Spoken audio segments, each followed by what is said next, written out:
What's up guys, Collector Crow here with a bit of manga news for you. Now, I'm not going to be covering every bit of manga news that comes out for Western audiences, but bigger license announcements or stuff like the big 7 Seas reveal where they had 30 plus licenses pretty much all at once announced. I think that's stuff that I would like to cover, but I'm sure some things are going to be slipping through the cracks. I'll try to keep up as best I can with the bigger announcements at least. Today's announcement is actually related to an anime that's been making waves recently in the anime and manga communities, and that is Record of Ragnarok, also known as Shuumatsu no Valkyrie. Now, this show recently premiered on Netflix, and a bunch of people who are in the anime community have been talking about it, discussing it, saying maybe it doesn't quite live up to their expectations. So the manga has been around for a while, though it hasn't really gained any attention in the West because of no official translation. But Viz Media recently announced on their Twitter that in 2021 they're going to publish the series digitally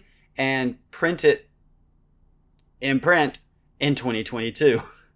And so it is good that Viz has turned its attention to this series because the Netflix series has definitely brought it a new wave of popularity. And hopefully this is a trend that we'll see for other series, like Alice in Borderland. So here's the announcement on Twitter where Viz announces the license and shares that they are going to be publishing Record of Ragnarok digitally in 2021 and in physical in 2022. I believe we're actually up to volume 10 right now. This right here shows volume 9, but this hopefully gives you a little bit of feel for the art style so that you know maybe if it's something you want to check out. Now, I have not delved into this series myself. I've heard about it for a long time, and from what I know, this is about where the gods of different religions that we have here on Earth, they get together every so often. I think it's every 1,000 years or so. And they determine what to do about humanity.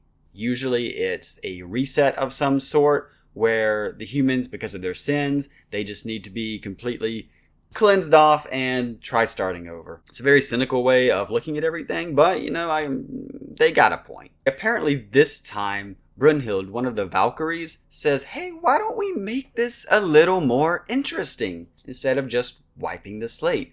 And so what Brunhild proposes is that the humans get to form teams to battle against the gods, and the winner of those battles will get to decide the fate of humanity. So there's a lot of good conflict there between the humans and the gods, and I'm sure there's a lot of good action to follow as well, even though I have heard the anime hasn't quite lived up to that kind of hype that the manga built up. It's cool to get the manga. It's always nice to see a new license. I do know that this has caused a little bit of a stir worldwide with the depictions of some of the gods. So if your own belief system is something to where you don't really want to see too much of a departure or too many liberties taken with these different religious figures, then maybe this is something you want to steer away from. But if you're okay with the more liberal depictions, then hey, Record of Ragnarok might be something you want to check out if you like action series. So that's all the news I have. Thanks for watching. See you next time.